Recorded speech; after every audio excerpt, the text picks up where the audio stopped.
네, 코로나19 확산 비상 특집으로 보내드리는 정치부의 시작하도록 하겠습니다. 문재인 대통령이 오늘 소득 하위 70% 가구에 100만 원씩을 지급하겠다라고 발표를 했습니다. 4인 가구 기준인데요. 오늘 중앙정부 차원의 사상 첫 현금성 지원 정책입니다. 코로나19 여파로 내몰린 민생 경제를 지원하겠다는 취지죠. 과연 다 주냐 아니면 일부만 주냐 논란 끝에 전 국민의 70%, 소득 하위, 그러니까 밑에서부터 70% 가구에 4인 가구 기준으로 100만 원씩 지급합니다. 국민연금 등 4대 보험료와 전기요금을 깎아주는 방안도 포함이 됐습니다. 이에 필요한 비용은 모두 9조 원이 좀 넘는데요. 2차 추경을 통해 마련하겠다는 방침입니다. 궁금한 건 그거죠. 70% 기준이 과연 얼마냐? 그래서 우리 집도 받을 수 있느냐? 또 언제, 어떻게 주느냐 등인데요. 신혜원 반장이 자세히 정리해봤습니다. 코로나19가 세계 경제에 남기는 상처가 얼마나 크고 깊을지, 그 상처가 얼마나 오래 갈지 아무도 예측할 수 없는 상황입니다. 당장의 어려움을 타개해 가면서 어두운 터널을 지나 경기를 반등시키는 긴 호흡을 가져야 합니다. 네, 정부가 코로나19로 인한 경제 쇼크를 극복하기 위해 긴급 재난지원금을 지급하기로 했습니다. 관심은 누가 얼마를 받느냐인데요. 이 결정이 쉽지 않았습니다. 여당인 민주당은 국민 전부에게 주거나 적어도 70%의 1인당 50만 원씩은 지급해야 한다고 요청했는데요. 이 경우에는 약 18조 원이 필요했습니다. 곳간 사정을 고려할 수밖에 없는 기재부는 난색을 표했죠. 중위소득 100%, 즉 국민 절반의 4인 가구 기준 100만 원 상당을 지급하는 방안을 제시했습니다. 자, 결론이 어떻게 났을까요? 국민의 소득 하위 70%, 즉 1,400만 가구를 대상으로 4인 가구 기준으로 100만 원을 지급하는 것으로 설계하였습니다. 1인 가구는 40만 원, 2인 가구는 60만 원, 3인 가구는 80만 원, 그리고 4인 가구 이상은 100만 원을 지급받게 될 것입니다. 그러니까 지원 범위는 절반 이상으로 늘리되 규모는 기재부안을 따르는 절충점을 찾은 겁니다. 소득 하위 70%, 1,400만 가구가 대상이고요. 지원 금액은 가구 원수에 따라 차등을 두어서 1인 40만, 2인 60만, 3인 80만, 4인 가구 이상은 100만 원으로 결정했습니다. 그러니까 식구가 5, 6명이어도 한도는 100만 원인 겁니다. 즉각적인 소비 진작을 위해 현금이 아닌 지역 상품권과 전자화폐로 지급할 예정입니다. 정부로서는 이 재원의 차이는 없습니다. 소비 진작이라는 측면에서 본다면 현금보다는 지역에서 소비로 직결될 수 있는 지역사랑 상품권이라든가 전자화폐로 드리는 것이 훨씬 더 효과적이라고 봤고요. 자, 그럼 소득 하위 70%는 뭘 기준으로 할까요? 기재부와 복지부는 아직까지는 논의 중이라고 했습니다. 전 국민적인 관심사인 만큼 이 기준까지 확정해서 발표하는 게 좋지 않았을까 싶긴 한데요. 아무튼 현재로서는 기준 중위소득 150% 이하가 될 가능성이 높아 보입니다. 말이 조금 어려운데요. 우리나라에서 제일 많이 버는 사람부터 순위를 매겨서 쭉 세울 때 딱 가운데 서 있는 사람의 소득이 중위소득입니다. 중위소득 100%가 딱 이 자리고요. 그 위로 올라가면 130, 150%, 아래로 내려가면 70%, 50% 이렇게 되는 겁니다. 올해의 경우에 기준 중위소득의 150%는 1인 가구 기준 264만 원, 2인 449만 원, 3인 581만 원, 4인 가구 기준 712만 원입니다. 그러니까 우리 가족이 4명이고 총 소득이 712만 원 이하다 하면 지원받을 수 있다고 생각하면 되는 겁니다. 물론 아직까지는 가정입니다. 자, 그런데 여기서 문제가 또 있는데요. 내 소득을 딱 회사에서 주는 월급으로 할지 아니면 내가 가진 집, 자동차, 금융재산도 소득으로 환산해서 합친 소득 인정액으로 할지 이것도 좀 명확한 설명이 필요합니다.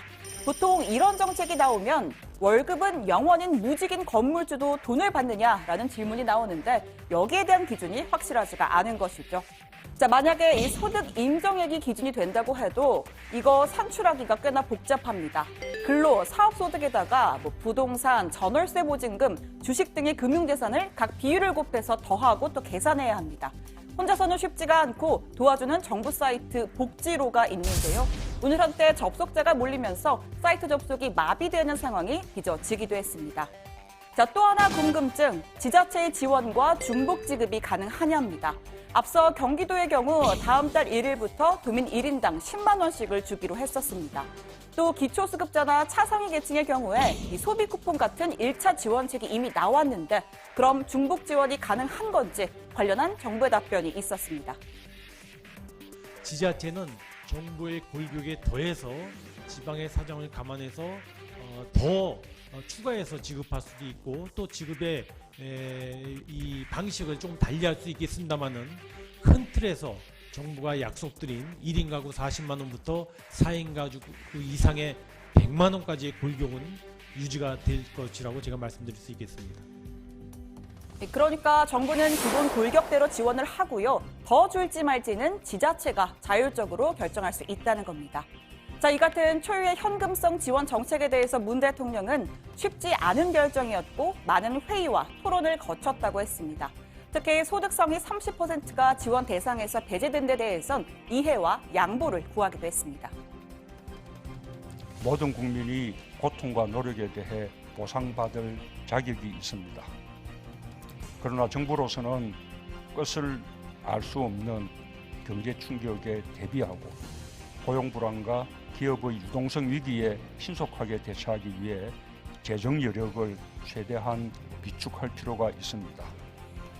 경제적으로 좀 더 견딜 수 있는 분들은 보다 소득이 적은 분들을 위해 널리 이해하고 양보해 주실 것을 당부드립니다. 이외에도 정부는 저소득층 및 중소기업, 소상공인, 자영업자를 대상으로 4대 보험료와 전기요금 납부를 유예 또는 감면을 해주기로 결정했습니다. 당장 3월분부터 적용이 됩니다. 오늘 발제는 여기서 정리하고요. 들어가서 좀 더 이야기 나눠보겠습니다. 예, 긴급 재난지원금을 주기로 하는 방안이 이번에 결정이 됐습니다. 문 대통령이 직접 발표를 했는데요. 자, 궁금한 거 하나 있습니다. 최종혁 반장. 언제 지급이 되는 건가요? 자, 일단 정부는 이 코로나 사태 극복을 위해 소득 하위 70% 가구에 가구당 그러니까 4인 가족 기준으로 100만 원의 긴급 재난 지원금을 지급하기로 했습니다. 자, 문재인 대통령은 긴급 재난 지원금은 신속한 지급이 무엇보다 중요하다. 신속하게 2차 추경을 제출하고 총선 직후 4월 중에 국회에서 처리되도록 할 계획이라고 밝혔습니다. 그러니까 지원금의 실제 지급되는 시기는 4.15 총선 뒤가 될 걸로 보입니다. 예, 4.15 총선 뒤에 국회에서 추경안을 의결하고 그 뒤에 지급까지 되면 지급 시기는 5월이 될 수 있겠군요. 한꺼번에 100만 원을 주는 건가요? 네, 일괄적으로 지급이 되는 건 아니고요. 분할, 그러니까 나눠서 지급할 가능성이 커 보입니다. 예를 들어 세 차례에 걸쳐서 30만 원, 그러니까 100만 원을 가정했을 때 30만 원, 30만 원, 그리고 40만 원 이렇게 지급이 된다는 거고요. 즉각적인 소비 진작을 위해서 지급 방식도 현금이 아니라 체크카드나 지역에서 쓸 수 있는 지역화폐 형태로 줄 예정이라고 합니다. 네, 초유의 현금성 지원 정책에 대해서 문 대통령은 쉽지 않은 결정이었다면서 많은 회의와 토론을 거쳤다고 말을 했습니다. 최초로 실시되는 민감한 정책인 만큼 지급 범위와 지원금 규모 등을 놓고 기획재정부와 더불어민주당이 큰 의견 차이를 보였기 때문인데요. 무엇보다 재정 부담이 큰 이슈였는데 문 대통령은 정부가 재정 운영에 큰 부담을 안으면서 결단을 내리게 된 건 어려운 국민들의 생계를 지원하고 방역의 주체로서 일상활동을 희생하며 위기 극복에 함께 나서주신 것에 대해서 위로와 응원이 필요하다고 여겼기 때문이라고 지급 취지를 설명했습니다. 아무래도 이제 다 줄 것이냐, 그러니까 100% 지급할 것이냐, 아니면 일부만 주냐 이런 게 있었는데 70%까지 주기로 한 거는 재정 부담 때문이겠죠. 네, 그렇습니다. 이 모든 국민이 고통과 노력에 대해서 보상받을 자격이 있다. 하지만 코로나 상황의 불확실성 때문에 재정을 비축해둘 필요가 있다. 70%만 지급할 수밖에 없는 배경도 문 대통령이 직접 설명을 했습니다. 이 경제적으로 좀 더 견딜 수 있는 분들은 보다 소득이 적은 분들을 위해서 널리 이해하고 또 양보해 주실 것을 당부드린다고 말했습니다. 일단 9조 원 정도가 예상이 된다고 하는데 재원 마련은 어떻게 하겠다는 계획입니까? 네, 정확히 한 9조 1천억 원 정도가 소요될 것으로 보이는데요. 아까 이 4월 안으로 2차 추경을 통과시키겠다고 했는데 문 대통령은 재정 여력 비축과 신속한 여야 합의를 위해서 재원 대부분을 뼈를 깎는 정부 예산 구조 조정으로 마련하겠다. 국회에 협력을 당부드린다라고 말했습니다. 또 총선 뒤라도 국가의 비상 상황인 만큼 국회가 추경안을 통과시켜서 유종의 미를 거둬달라고 촉구한 셈입니다. 오늘 다른 지원책도 얘기가 됐지요. 예를 들어 건강보험료랄지 뭐 전기요금이랄지요. 네, 그렇습니다. 정부는 저소득층과 중소기업, 소상공인 또 자영업자들의 경우에는 건강보험료와 산재보험료를 최대 50%가량 감면해주고 국민연금과 고용보험료 납입은 유예하기로 했습니다. 문재인 대통령은 당장 3월분부터 적용된다면서 저소득층의 생계비 부담을 덜고 영세 사업장에는 경영과 고용 유지에 도움이 되기를 기대한다고 말했습니다. 또 이 상시 근로자 5인 미만 사업자와 저소득층은 전기요금 납부 기한도 4월부터 6월까지 총 3개월 연장하기로 했습니다. 예, 긴급 지원금, 뭐 지역 상품권이나 전자화폐를 준다고 했는데 어디서 쓸 수 있습니까? 일단 뭐 전통시장이나 지하상가 같은 골목상권 가맹점에서 쓸 수를 있고요. 또 각 지자체에 따라서 주유소 또는 식당, 서점 그리고 학원에서도 사용할 수 있습니다. 다만 조건이 있는데요. 이 매출 10억 원 이하 소매점이 대상이기 때문에 소위 대형마트나 온라인 마켓에서는 쓸 수 없는 경우가 대부분입니다. 중소벤처기업부가 발행하는 온누리 상품권과 비교를 하면 역시 뭐 발행하는 주체만 제외를 하면 쓰임새는 좀 비슷하다라고 볼 수 있고요. 지급일로부터 3개월이 지나면 소멸하는 방식이기 때문에 유통기한이 정했기 때문에 받는 즉시 사용하도록 좀 하겠다라는 취지입니다.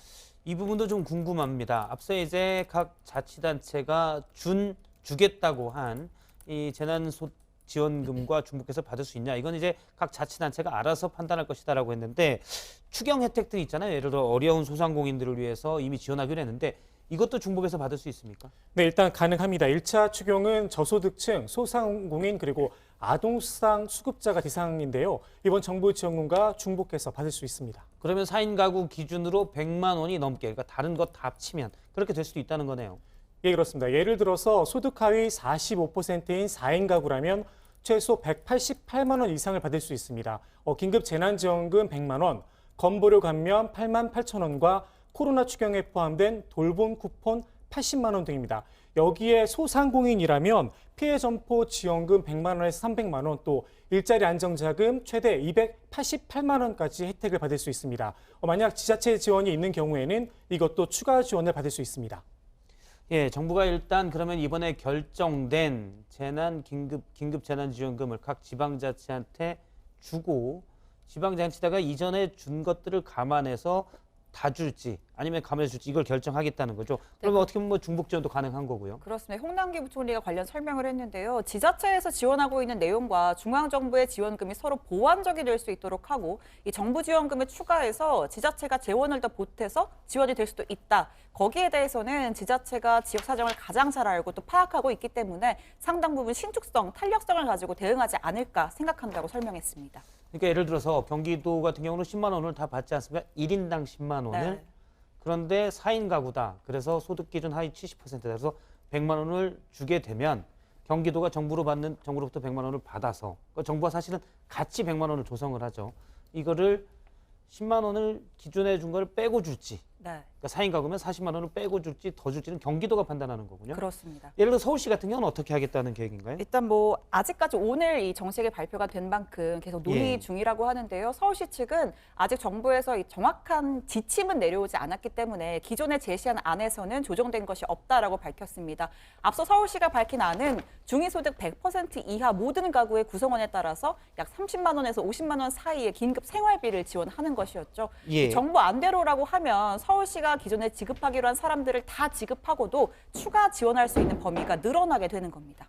실제 정확히 얼마를 받는지는 그러면 이미 재난수당을 주기로 한 지자체가 최종 결정을 해야 네. 확정이 되는 거겠군요. 그렇습니다. 그리고 실제 지원 금액도 추경을 통해서 이 재원 조성 규모가 조금 더 달라질 수가 있기 때문에 그런 것까지 이제 고려를 해서 정할 것으로 보입니다. 예, 아무튼 최하로 봐도 소득 기준으로 4인 가구 기준으로 70% 이하면 100만 원 이상은 이제 받을 수가 있는 거네요. 100만 원까지죠. 예. 4인 가구 기준 만약에 그 가구 수가 더 많다고 해도 예. 그렇죠. 이제 정부가 주는 것은 그렇고 100만 원. 여기에 거기에서 지방자치단체가 더 주면 더 받을 받고, 수 있는 겁니다. 지방자치단체가 요건 안 주겠다 싶으면 그냥 100만 원까지 받는 네. 거고요. 이제 정치권 얘기를 좀 해보도록 하겠습니다. 코앞으로 다가왔는데요. 이번 선거는 사실 코로나19 때문에 관심도 덜하고 그러다 보니 판세 분석도 많지 않은 편입니다. 여당인 민주당과 야당인 미래통합당 둘 다 일단 과반은 어려울 것 같다라고 얘기하고 있는데 다만 둘 다 약간 신중하게 말하긴 하는데 우리가 일당이 될 것 같다라고 얘기하기도 합니다. 두 당이 자체적으로 바라보는 선거 판세를 고석승 반장이 정리해봤습니다. 네, 코로나19 사태가 이어지는 가운데 올해 총선도 어느새 코앞으로 다가왔습니다. 여야 각 당은 이번 선거 목표 어떻게 잡고 있을까요? 민주당 이낙연 상임선대위원장과 통합당의 황교안 대표 각각 이렇게 말한 바 있습니다. 의석 숫자를 제가 논의하거나 외우고 다니거나 그러지는 못합니다. 최선을 다해서 좋은 성적을 내야 한다. 이 생각은 가지고 있습니다. 조심스럽게 선거에 임하고 있습니다. 미래통합당과 미래한국당 합쳐서 과반은 얻어야 된다. 이런 생각입니다.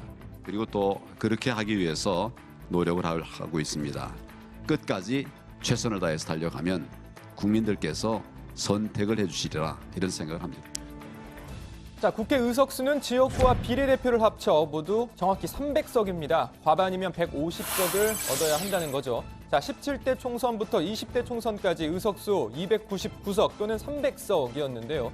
예상외로 과반 의석이 꽤 많이 나왔습니다. 지난 2004년 17대 총선에서는 민주당의 전신이죠. 열린우리당이 152석을 얻었고 18대 총선에선 반대로 통합당의 전신인 한나라당이 153석을 차지했습니다. 그리고 19대 총선에서도 통합당의 전신 새누리당이 152석을 얻었습니다. 자, 17대 총선 이후 지난 20대 총선에서만 과반 의석 정당이 없었습니다.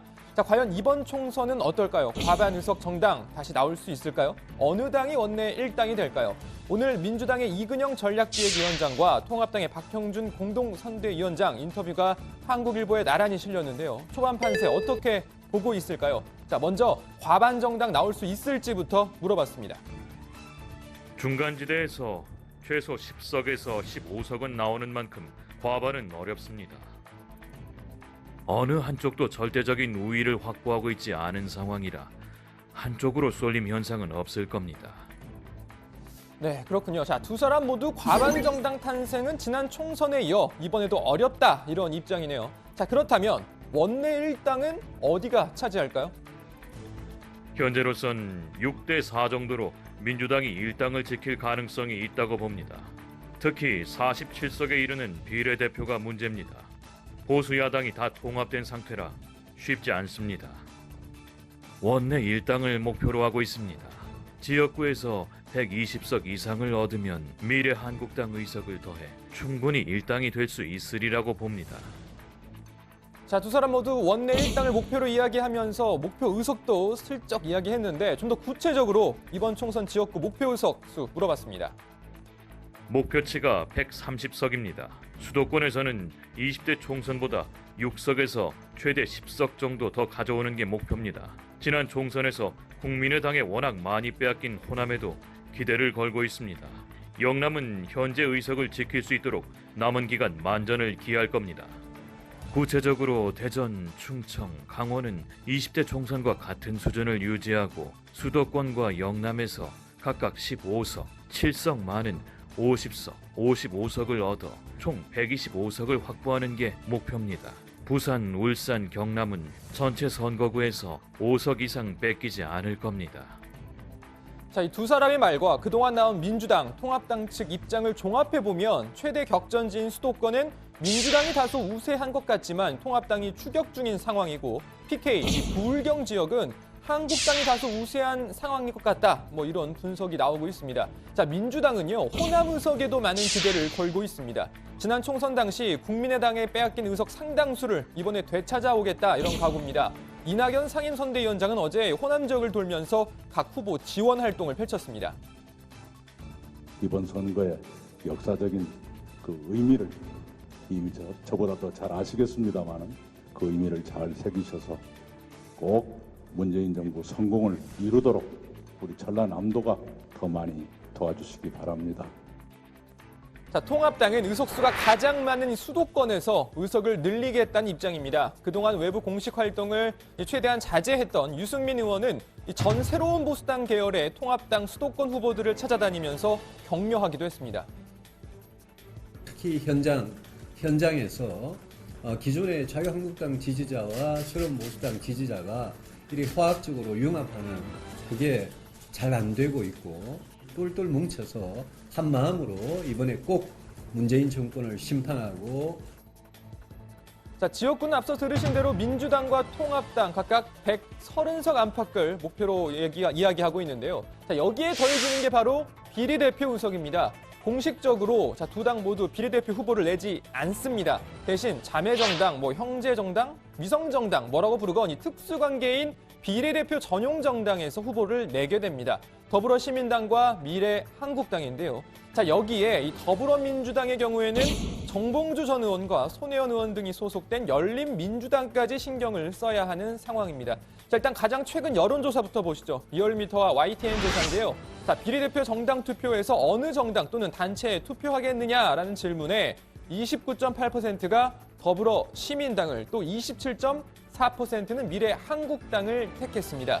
주목할 건 이 부분입니다. 자, 창당한 지 얼마 되지 않은 열린민주당이 11.7%, 두 자릿수를 기록한 겁니다. 자, 그리고 그 뒤를 정의당과 국민의당 등이 이어갔습니다. 자, 이 더불어시민당과 미래한국당만 놓고 보면 박빙인 상황이지만 더불어시민당과 열린민주당을 범여권으로 묶어보면 여권이 우세한 결과입니다. 자, 물론 이 더불어민주당 또 이 더불어시민당은 열린민주당과 아무 관계가 없음을 거듭 강조하고 있죠. 자, 총선 관련 이야기 들어가서 좀 더 해보겠습니다. 예, 비례대표 위성정당이죠. 형제든 자매든 또는 사돈 얘기까지 나오는데요. 이 정당 얘기부터 해보도록 하겠습니다. 여론조사 결과를 보면 열린민주당이 두 자릿수가 된 게 일단 눈에 띄네요. 예, 그렇습니다. 다시 표를 보면서 좀 설명을 드리면 더불어시민당과 미래한국당이 박빙인 가운데 열린민주당이 3위를 기록했습니다. 더불어민주당과 미래통합당 모두 고심할 수밖에 없는 대목인데요. 우선 더불어민주당 입장에선 실제 위성정당인 더불어시민당으로 가야 할 표가 열린민주당으로 가는 것을 막을 방법을 찾는 게 시급한 과제입니다. 여론조사 결과를 좀 더 보면 실제 더불어민주당 지지자 중 비례대표 정당으로 더불어시민당을 택한 사람은 60%였습니다. 나머지 22.3%는 열린민주당을, 또 4.5%는 정의당을 택한 것으로 나타났습니다. 자, 더불어민주당에선 연일 열린민주당에 대한 무시 또는 비판적 입장을 내놓고 있습니다. 더불어민주당 이근영 전략기획위원장은 오늘 한 라디오 인터뷰에서 열린민주당을 창당해서 끌고 가시는 분이나 이 당의 비례대표 후보자로 추천되신 많은 분이 이런저런 이유로 더불어민주당을 나간 분들, 또 더불어민주당에 공천을 신청했다가 탈락한 분들이라면서 열린민주당은 더불어민주당과 굉장히 다르다고 생각한다, 이렇게 선을 그었습니다. 그러면서 열린민주당이 효자다, 이런 주장에 대해서는 그런 자식을 둔 적이 없다라고까지 말했습니다. 예, 내가 효자라고 하는데 나는 그런 자식을 둔 적이 없다. 이게 지금 더불어민주당과 열린민주당의 관계죠. 야당 분위기는 어떻습니까? 야당은 사실 두 당이 같은 편 아니냐, 이렇게 보고 있는 것 같고, 열린민주당 자체 내에서도 마찬가지고요. 네, 이 더불어민주당은 열린민주당과 선을 긋고 있지만 열린민주당에서는 더불어민주당 또는 더불어시민당과의 총선 후 합당 가능성을 부인하지 않고 있습니다. 자, 열린민주당 비례대표 후보 2번인 최강욱 전 청와대 공직기강 비서관은 어차피 같은 목표로 향하고 있다는 것은 서로 다 안다. 합당 가능성이 없다고 할 수 없다. 가장 좋은 모습은 더불어시민당과 열린민주당이 합해서 교섭단체를 완벽하게 구성하는 것이다. 이렇게 한 라디오 인터뷰에서 이야기를 했습니다. 때문에 미래통합당이나 미래한국당 입장에서도 당연히 이 열린민주당의 선전이 달가울 리는 없겠죠. 더불어시민당과 열린민주당의 경쟁으로 범여권 몸집만 더욱 커지는 효과가 나타날 수 있기 때문입니다.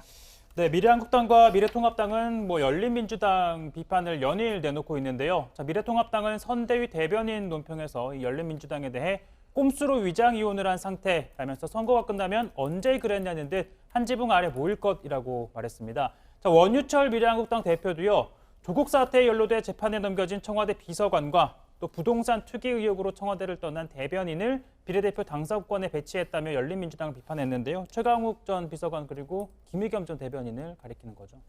예, 지역구 판세도 좀 더 정리를 해보도록 하죠. 여론조사가 선거 때마다 늘 정확한 것은 아닙니다. 다만 이제 어쨌든 우리가 추정해서 얘기할 수 있는 하나의 근거로는 쓸 수가 있으니까, 현재 각 당의 앞서 이제 이근영 전략기획위원장이나 박형준 위원장의 얘기를 들어보면, 통합당의 박형준 위원장의 얘기를 들어보면 민주당은 수도권을 지키고 호남에서 의석수를 많이 확보하겠다. 그다음에 통합당은 영남 의석수를 많이 탈환하고 수도권도 좀 더 약진하겠다. 이렇게 정리가 되는 것 같아요. 예, 그렇습니다. 민주당은 우선 수도권에서 20대 총선보다 의석수를 좀 더 얻을 수 있다 이렇게 보고 있습니다. 여기에다 지난 총선 당시에 국민의당이 압승을 거뒀죠. 호남 지역 석권도 기대하고 있습니다. 이근영 전략기획위원장은 수도권은 수차례 여론조사 결과 서울, 강북 일부, 관악, 동작 등 기존 잃었던 일부 지역에 기대를 걸고 있다고 밝혔습니다. 반면 통합당은 지난 총선 당시 민주당이 가져갔던 영남 지역 의석을 상당수 되찾을 수 있다 이렇게 보고 있습니다. 박형준 공동선대위원장은 일부 접전 지역이 있지만 PK 지역은 격전지로 보고 있지 않다 이렇게 잘라 말했습니다. 영남 대부분 지역에서 우세하다는 주장입니다. 예, 일단 호남과 PK에서 호남은 더불어민주당이, 그다음에 부산 경남 지역은 이제 미래통합당이 20대 총선보다는 의석을 더 확보할 수 있다. 이렇게 보고 있는 것 같군요. 알겠습니다. 그러면 이제부터는 본격적으로 일부 지역에 들어가서 격전지를 좀 보도록 하겠습니다. 오차 범위 내에서 혼란을 벌이고 있는 이 혼전을 벌이고 있는 격전지를 좀 살펴볼까 하는데요. 주로 한반도 지도를 놓고 볼 때 동부권에서 오늘은 한번 보도록 하겠습니다. 저희가 지금 보려고 준비하는 곳이 김부겸 의원이 있는 대구, 그리고 애국보수로 자칭 얘기를 하죠. 김진태 의원이 있는 충청 등 그쪽 지역구, 그리고 보수 여선사로 불리는 이현주 의원이 있는 부산 쪽입니다. 먼저 강원, 춘천, 강원도에 이제 춘천, 철원, 화천, 양구, 갑, 여기가 이제 김진태 의원 지역구인데 여기는 지금 판세가 어떻게 되고 있습니까? 일단 더불어민주당의 허영 후보와 미래통합당의 김진태 후보가 재대결을 펼치는 곳입니다. 강원 도민일보의 여론조사 결과가 있는데요. 민주당의 허영 후보가 44.5%, 김진태 후보가 41.8%, 그러니까 오차 범위 내에서 허 후보가 조금 앞서고 있습니다. 이 춘천, 철원, 화천, 양구 같은 강원도 정치 1번지이고요. 역대 선거에서 보수세가 상당히 강했었습니다. 지난 20대 총선 때도 당시 새누리당 소속이었던 김진태 후보가 허영 후보를 4.6%포인트 차로 앞서면서 승리를 했었는데요. 서력을 다짐하고 있는 허영 후보가 현역 의원인 김진태 후보를 상대로 상당히 선전하고 있다, 이렇게 판세를 볼 수가 있습니다.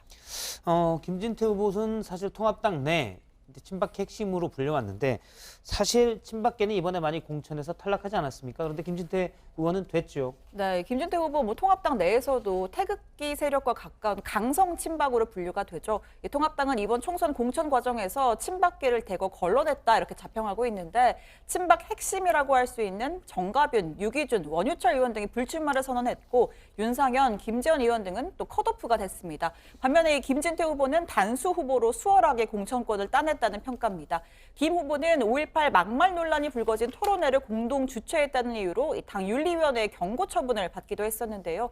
이 자리에서 5.18 유공자를 괴물 집단이다라고 이야기했던 김순례 의원은 컷오프가 됐습니다.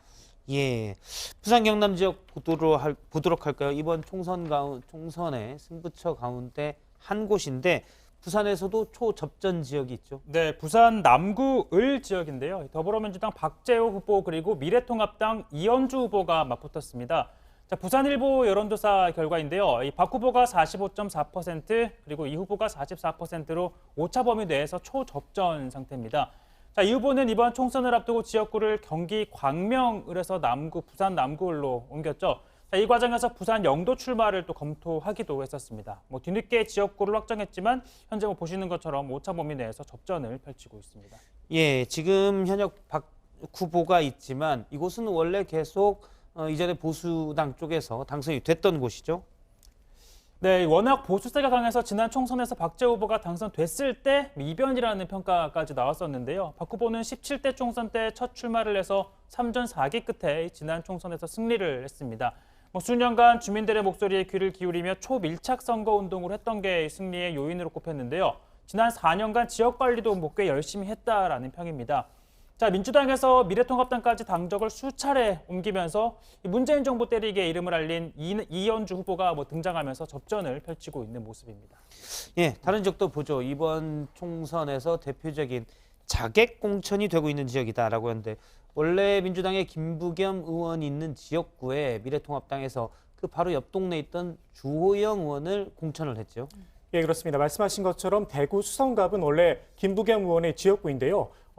통합당이 김 후보를 떨어뜨리기 위해서 자객을 내보냈습니다. 바로 옆 지역구인 수성을의 현역 의원인 주호영 의원을 수성갑에 전략 공천한 겁니다.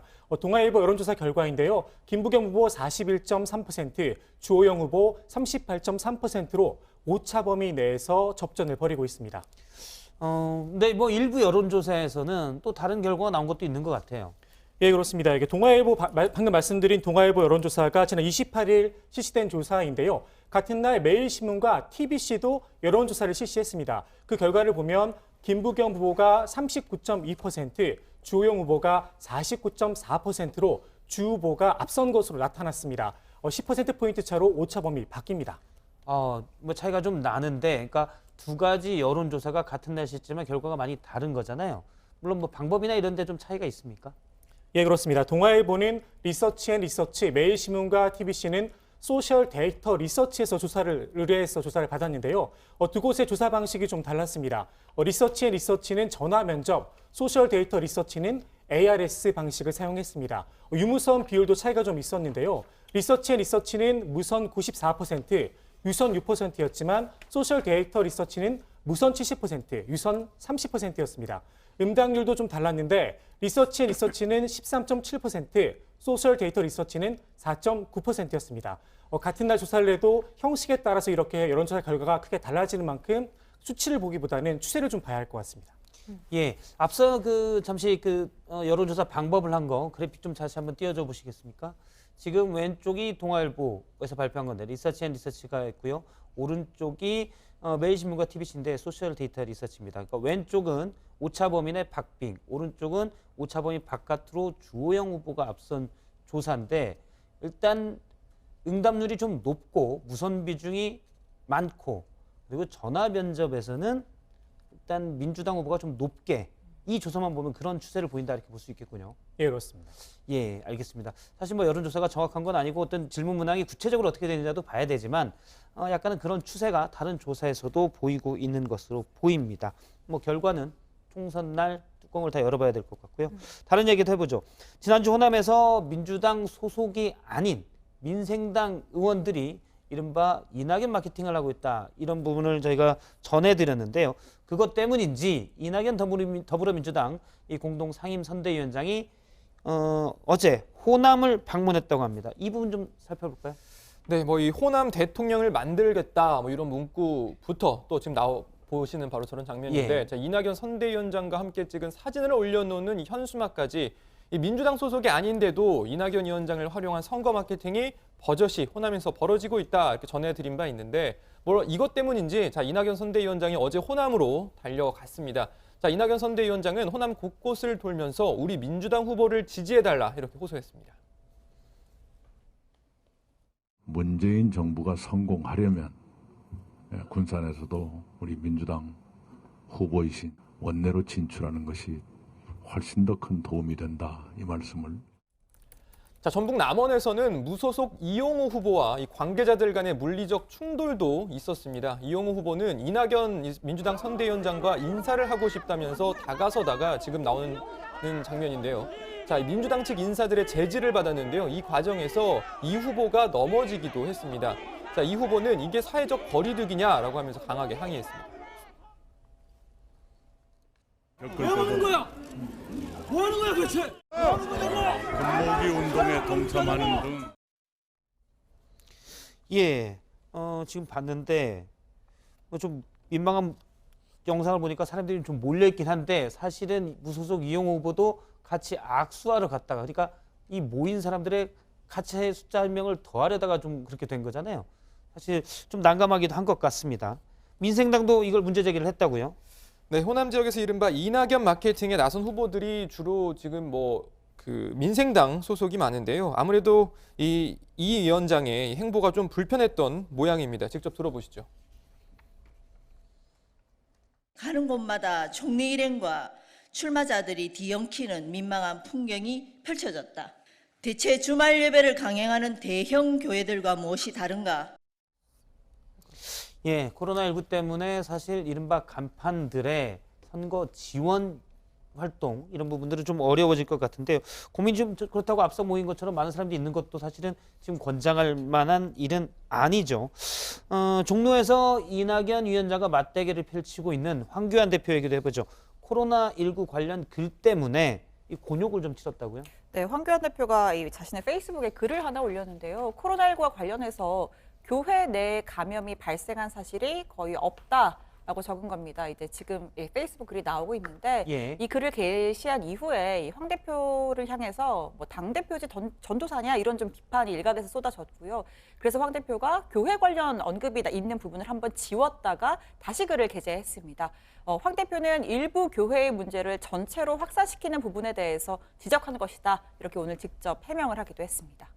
황 대표가 이제 미래통합당을 탈당해서 무소속으로 출마한 인사들에게도 이 경고의 메시지를 했죠. 네, 황 대표가 무소속 출마는 국민의 명령을 거스르고 문재인 대통령을 돕는 해당 행위다라면서 이 국민의 명령에 불복한 무소속 출마에 강력하게 대응하지 않을 수 없다 이런 입장을 밝혔습니다. 직접 한번 들어보시죠. 당원 당규를 개정해서라도 영구 입당 불허 등의 강력한 조치를 취하고 무소속을 돕는 당원들도 해당 행위로 중징계를 내릴 것입니다. 네, 이 발언을 두고 이 대구 수성을에 무소속 출마를 했죠. 홍준표 전 자유한국당 대표가 이 페이스북에 한마디 또 쏘아 붙였습니다. 그 선거 지면 그대도 아웃이다라면서 종로 선거 승리만 생각하라 이렇게 날을 세웠습니다. 예, 황교안 대표와 홍준표 전 대표 지금 이제 탈당해서 무소속이 됐는데 계속 갈등이 좀 있었는데 이제 앙숙이 좀 되는 것 같습니다. 김종인 미래통합당 총괄선대위원장도 공천 문제로 당에서 사실 껄끄러운 사람이 한 명 있었잖아요. 강남에 출마하는 태영호 후보에게 좀 날선 비판을 한 적이 있었는데 오늘 좀 뭐 새로운 양상이 있었죠. 네, 방금 태영호 후보라고 하셨는데 공식적으로 선관위에 등록된 이름은 태구민 후보입니다. 왜냐하면 예. 이 태영호 후보가 이 북한에서 한국으로 들어올 당시에 북한의 테러 위협으로부터 피하기 위해 이름을 태구민으로 바꿨는데요. 이게 예. 북한 주민을 구하겠다라는 이름이었는데 추후에 다시 이걸 원래 이름인 태영호로 바꾸려고 했지만 이 3개월이 걸려서 지금 개명한 이름으로 다시 출마를 하는 상태라고 합니다. 자, 이 김종인 위원장이 이 태구민 후보의 강남 갑 공천을 놓고 나만의 뿌리가 없는 사람이다, 뭐 국가적 망신이다 이렇게 비판을 한 적이 있었잖아요. 자, 이에 대해 태 후보는 등에 칼을 꼽는 발언이라며 강력하게 반발을 했었는데 김 위원장이 오늘 국회에서 태 후보를 만나 덕담을 건넸습니다. 선거를 앞두고 갈등 봉합에 나선 건데요. 김 위원장은 태 후보와 함께 V자를 손가락으로 펼쳐 보이며 사진을 찍기도 했고 태 후보는 역시 다 지나간 일이다, 추가로 말씀드린 게 없다는 입장을 밝혔습니다. 들어보니까 조언을 많이 줬다라고 얘기했는데 그 조언 결과가 어떨지는 봐야 될 것 같습니다. 안철수 국민의당 대표 얘기도 해보죠. 대구에 이제 자원봉사를 갔었는데 2주간 자가격리를 마쳤고 이제 돌아왔다고요?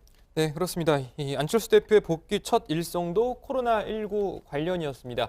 코로나 사태로 자칫 국민들이 투표를 포기할 수도 있다면서 대책 마련을 주문했습니다. 직접 들어보시죠. 이틀간의 사전 투표 기간을 5일로 늘리거나 투표일을 사흘로 늘려서 유권자들의 충분한 분산 투표를 유도하는 방법도 시급하게 검토할 것을 요청합니다.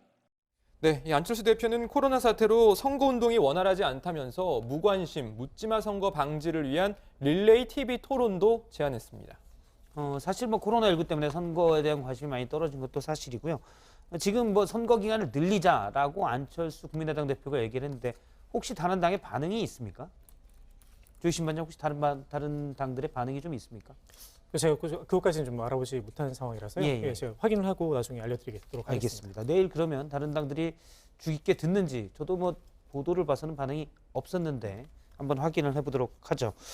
다른 얘기를 해보죠. 심상정 정의당 대표가 이번 총선에서 우리의 목표 의석수는 얼마다 이걸 직접 밝혔다고요?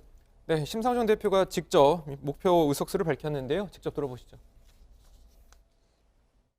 지금 정치 지형이 더 어려워졌습니다만 정의당의 목표는 그대로 밀고 가겠습니다. 이번 총선 정의당의 목표는 20% 이상 정당 투표와 교섭단체 구성입니다. 자, 미래한국당에 더불어시민당, 여기에 열린민주당까지 이른바 형제정당, 자매정당이 여기저기 생기면서 정의당의 입지가 준연동형 비례대표 제도를 도입하기 전보다 더 어려워졌다, 이런 평가가 나오는데요. 심상정 대표는 일회용 위성정당과 정의당은 다르다면서 국민들이 제대로 된 진보정당 하나는 지켜주실 거라 굳게 믿고 있다면서 이 지지를 호소했습니다. 예, 보통 선거가 있는 해에 이렇게 선거를 며칠을 앞두고서는 국가, 즉 선관위에서 선거 보조금을 주는데 오늘이 그 지급 기준입니다. 신현 반장, 이 각 당이 얼마 받는지가 오늘 발표가 됐죠. 네, 이 선거 보조금은요, 이 교섭단체 여부와 또 의석수, 20대 총선 득표율 등을 반영해서 산정이 됩니다. 각 당별로 살펴보면 더불어민주당이 120억 원, 미래통합당이 115억 원, 민생당이 80억 원입니다. 어제 의원 3명이 추가로 합류해서 교섭단체 지위를 얻은 미래한국당도 61억 원의 선거 보조금을 확보했습니다. 이 밖에 정의당이 28억 원, 더불어시민당이 24억 원의 선거 보조금을 받습니다. 잠시만요. 이거 잠깐 봐야 될 것 같은데요. 그러니까 미래통합당이 115억 원, 그리고 미래한국당, 네. 그러니까 미래통합당의 자매 정당이잖아요. 몇몇 의원들을 미래통합당에서 한국당으로 보내서 여기로 들어가는 돈이 61억 원이나 되나요? 네, 그렇습니다. 어쨌든 교섭단체 지위를 얻었기 때문에 예. 그래서 이제 현역 의원 소위 이제 꿔주기라는 비판을 받으면서도 이제 비례 정당들이 현역 의원들 보내기에 좀 사활을 걸고 했던 것이고요. 미래한국당이 61억 원, 더불어시민당이 24억 원의 선거 보조금을 받게 됐습니다. 예. 물론 더불어시민당도 24억 원을 받는데 미래한국당은 이제 교섭단체이기 때문에 61억 원으로 꽤 높아졌고 네. 그러면 사실 국가에서 주는 돈이 자매 정당 둘은 뜻을 같이 한다니까 미래통합당에도 나가고 이렇게 선거법을 어떻게 보면 꼼수로 써서 그 다음에 이 미래통합당, 미래한국당에 둘 다 나가는 거잖아요. 국고가. 그렇죠. 이제 원래는 선거 지원금이라는 게 이제 정당에서 이런 선거 활동을 지원하기 위해서 돈을 주는 건데 예. 같은 의미의 정당인데 이름만 달리해서 나간 정당이니까 두 개의 정당에 지급을 하게 되는 것이죠. 예. 원래 뭐 총액은 정해져 있는데 사실은 군소 정당에 들어갈 돈들이 더불어민주당도 마찬가지고 미래통합당도 마찬가지고 꼼수로 위성 정당을 만들었기 때문에 양쪽 정당에 많이 배분되는 그런 결과가 나왔습니다. 또 하나 좀 눈에 띄는 대목이 있는데 의석이 한 석도 없는데 꽤 많은 보조금을 받은 정당이 있다고요? 네, 허경영 씨가 대표로 있는 당입니다. 국가혁명배당금당인데요. 현역 의원이 한 명도 없는데 8억 원의 보조금을 받았습니다. 77명의 여성 후보가 지역구에 출마하면서 여성 추천 보조금을 받은 겁니다. 77명의 후보를 추천해서 원래 여성 추천을 많이 하라고 해서 그러면 지원을 하는 건데 국가혁명배당금당이 8억 원을 받았습니다. 일단 배당금 자체는 일단 당 자체가 많이 받은 결과가 됐습니다. 네, 이어서 국내 코로나19 상황을 좀 짚어보도록 하겠습니다. 자세한 얘기를 오늘은 도움말을 주기 위해서 질병관리본부장을 지낸 정기석 성심병원 호흡기내과 교수님이 나왔습니다. 안녕하세요. 예, 나오셔서 고맙습니다. 자, 최종혁 반장, 먼저 국내 코로나19 확진자 숫자부터 짚어보도록 할까요? 네, 뭐 오늘 0시 기준으로 좀 정리를 해드리면요. 국내 코로나19 확진자 수 총 9,661명으로 집계가 됐습니다. 자, 하루 기준으로 보면 78명이 증가를 했습니다. 자, 이 가운데 31명이 수도권에서 나왔는데요. 서울이 16명, 그리고 경기가 15명이었습니다. 그리고 대구에서는 14명, 경북에서 11명이 새롭게 확진 판정을 받았는데요. 일단 오늘 0시 기준이기 때문에 오늘 각 지자체에서 내고 있는 자료와는 조금 차이가 있다는 것을 좀 유념해 두시길 바랍니다. 특히 서울의 경우에는 만민중앙교회의 집단 감염에 따른 것으로 현재까지 이 교회와 관련된 확진자가 28명으로 늘었습니다. 만민중앙교회와 관련한 최초의 확진자는 교회 목사 사택에서 근무하는 직원으로 알려져 있는데 정확한 감염 경로는 아직까지는 밝혀지지 않았습니다. 네, 특히 방역 당국 집계엔 포함되지 않았지만 서울시에 따르면 오늘 오전 확진 판정을 받은 관악구와 동작구 주민 중 5명도 만민중앙교회와 관련이 있는 것으로 나타났습니다. 관악구 4명은 모두 만민중앙교회 신도로 3명은 교회 최모 목사와 지난 24일 접촉했을 때 감염된 것으로 추정이 되고요. 1명은 지난 8일 교회 예배에 참석했을 때 감염된 것으로 방역당국은 추정하고 있습니다. 동작구 1명은 교회 직원입니다. 또 서울시와 금천구에 따르면 앞서 확진 판정을 받은 망민중앙교회 교인 2명이 가산동 하일 복합 건물 내 콜센터에서 근무하는 사실을 파악하고 콜센터 근무 직원과 교육생 71명을 전수조사키로 했습니다. 예, 이 부분도 좀 살펴보도록 하죠. 또 여러 번 지적이 됐는데 학원에서 집단적으로 감염이 된다 이런 가능성 우려가 많았는데 유명 학원 강사가 확진 판정을 받았죠. 네, 이 방역 당국에 따르면 국내 최대 편입학원 중 하나인 김영 편입학원 소속 영어 강사가 어제 확진 판정을 받았다고 합니다. 이에 강남과 신촌에 학원을 둔 김영 편입학원 4월 10일까지 휴원하기로 했고요. 또 서울 도봉구 방학 3동에 있는 눈높이 신동아 학원 강사도 앞서 확진 판정을 받아서 학원 학생 200여 명이 자가격리에 들어갔다고 합니다. 정부는 학원들에 대해서 휴원을 권고하고 있지만 이 방역 당국에 따르면 서울 내 학원 25,200여 곳 가운데 16.94%만 휴원을 한 것으로 보고 있습니다. 예, 교수님께 몇 가지 여쭤보도록 하겠습니다. 지금 저희가 방금 학원 얘기를 했는데요. 강사가 확진 판정을 받았고 대부분의 학원 구조가 밀폐된 교실에서 강사가 얘기를 하는 구조잖아요. 그래서 위험성은 어떻게 보십니까? 항상 위험성이 있죠. 지금 이제 계약은 미뤄졌지만 학원은 아마 여기저기서 좀 하고 있는 걸로 알고 있는데요. 만일 제대로 학원이 돌아간다면 학원 자체는 학교보다 더 위험한 집단 감염의 원이 될 수 있다 그렇게 보고 있습니다. 지금 뭐 학원 휴원율이 17% 정도 되니까 서울을 예로 들 경우에요. 과거에는 이제 50%, 뭐 30% 됐는데 아무래도 시간이 오래되고 매일 늘어난 확진자 숫자가 100명 내외에 어떻게 보면 안정세를, 해외에 비해서는 안정세를 보이니까 아무래도 경계심이 좀 떨어질 수도 있고요. 또 뭐 학원 선생님들이나 학원 자체도 계속 쉴 수가 없기 때문에 다시 여는 곳들이 좀 늘어나는 것 같아요. 예, 그래도 아마 제가 학원은 안 가봐서 모르겠지만 예. 마스크도 제법 착용하고 예. 또 개인 위생도 지키고 하기 때문에 지금 최대한 할 수 있는 거는 해서 그런데요. 시간이 더 지나가면서 학원이 조금 더 자유로워지고 학교도 좀 더 자유로워지고 하면 가장 위험한 부분이 역시 그 학생들이 많이 모여 있는 그런 실내라고 볼 수 있겠습니다. 예, 일단 뭐 강제 사항은 아니니까 개원을 하더라도 철저한 방역 대책은 거리를 충분히 떨어뜨리고 특히 선생님과 아이들과의 거리를 많이 떨어뜨리는 것도 중요할 것 같아요. 네. 예, 알겠습니다. 특히 이제 지금 구로의 만민중앙교회에서도 확진자가 나왔는데 역시 또 이 확진자 중에 한 명이 콜센터의 직원이어서 여기도 저번에도 봤지만 많은 사람들이 밀폐된 공간에서 장시간 얘기하는 곳이잖아요. 그래서 위험성이 있는데 일단 조사는 들어갔고 결과는 아직 안 나왔습니다. 위험성이 어느 정도는 좀 있다고 봐야 됩니까? 그렇죠. 예. 그래서 지금 저희가 제일 걱정하는 것이 예. 지역을 막론하고 특히 수도권에서는 더 그렇지만 집단 발병이고요. 집단 발병이 시작되는 곳은 항상 밀폐된 인구 밀도가 높은 장소입니다. 예. 지금 외국을 보더라도 대도시에서 생기잖아요. 그 대도시라는 것은 사람이 몰려 살기 때문에 생기는 것이거든요. 그래서 그 부분을 뭐 제가 여러 차례 주장을 하지만 방역 당국에서 감염 책임자를 지정을 하고 그 책임자를 관리를 하고 매일매일 제대로 된 일지를 쓰고 있는지 해당 시설에 있는 사람들은 관리를 제일 건강 체크하는지 이런 것들 계속 해나가지 않으면 한번 잘못하면 집단 감염이 생기면 거기서 또 2차, 3차가 생기는 거니까 지금까지는 잘해왔거든요. 그래서 앞으로도 계속 경각심을 낮추지 않고 좀 잘했으면 좋겠습니다. 지금 뒤에 좀 더 다뤄볼 예정인데 뭐 누구나 동의하는 부분이었죠. 세계 최강대국이라고 얘기했던 미국이 확진자 급증 속도가 엄청 빠르고요. 뭐 이탈리아와 스페인은 사망자가 엄청 빠르게 늘고 있는 게 비해서 그러면 우리가 이 코로나19의 위험성을 알고 있는데 일단 우리나라는 현재 방역을 잘 어느 정도 시민들의 협조하에 잘 되고 있다라고 평가를 할 수 있을 것 같은데 그런데 지금 잘 되고 있다 해서 뭐 내일도 잘 될 것이냐 모레도 이건 장담할 수가 없으니까요. 네. 알겠습니다. 중요한 건 역시 물리적 거리두기가 앞으로도 계속 이루어져야 된다는 거죠.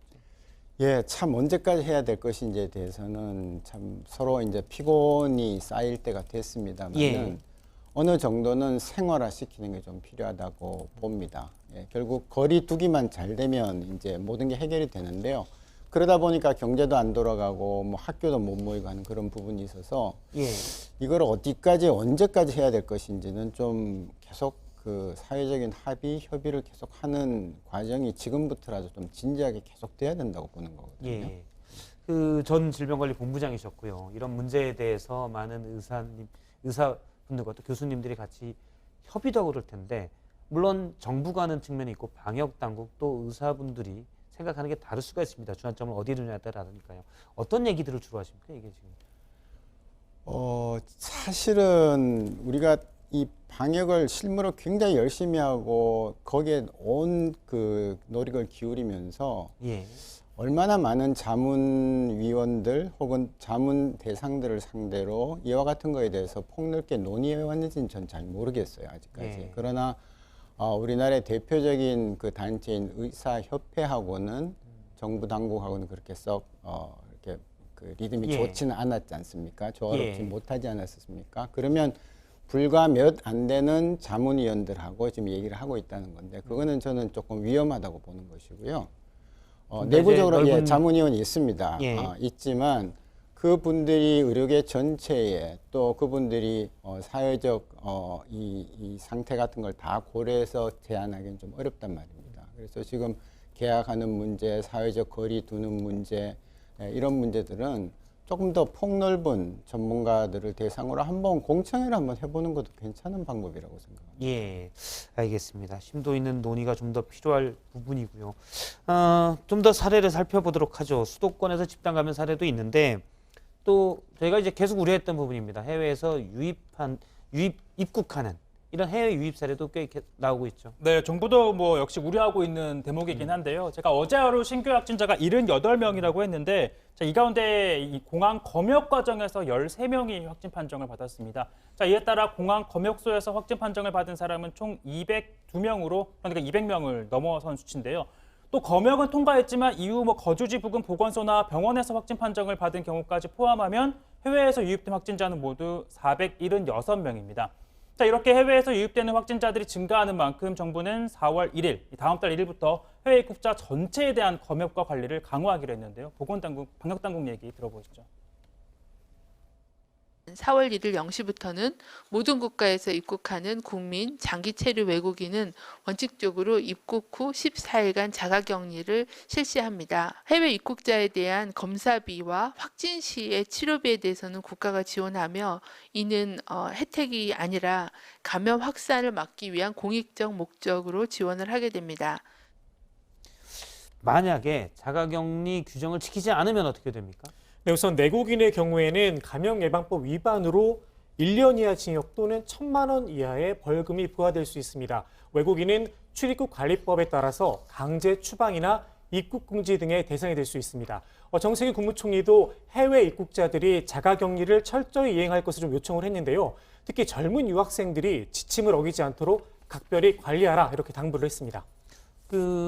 어디에서는 이제 한 외국인이 자가격리 지침을 제대로 안 지키고 여러 사람을 만난 적이 있잖아요. 이에 대해서 정부가 손해배상을 청구하겠다 뭐 이런 얘기도 나오고 있는데요. 네, 30대 영국인 남성 A씨입니다. 지난 20일에 태국에서 입국을 했는데 입국 후에 코로나19 의심 증상이 있어서 검사를 받았는데도 확진 판정을 받기 전까지 자가격리를 하지 않고 닷새 동안 이 마스크도 쓰지 않고 스크린 골프를 치는 등 이렇게 수칙을 어기고 외부 활동을 이어간 것으로 확인됐습니다. 수원, 과천, 용인, 서울 등 4개 도시를 이동하면서 23명과 또 접촉을 한 것으로 나타났고요. 현재 법무부가 이 영국인 남성 A씨에 대한 법 위반 여부에 대한 조사에 착수를 했는데 방역 당국의 설명 한번 들어보시죠. 아직은 해당되는 영국인이 입원 상태이기 때문에 소환이 가능한 상태가 아닙니다. 소환 가능한 상태가 되면 직접 조사를 해서 위반 사유 등을 직접 듣고 필요한 조치 등 강제 추방이나 입국 금지 여부 등을 결정할 계획입니다.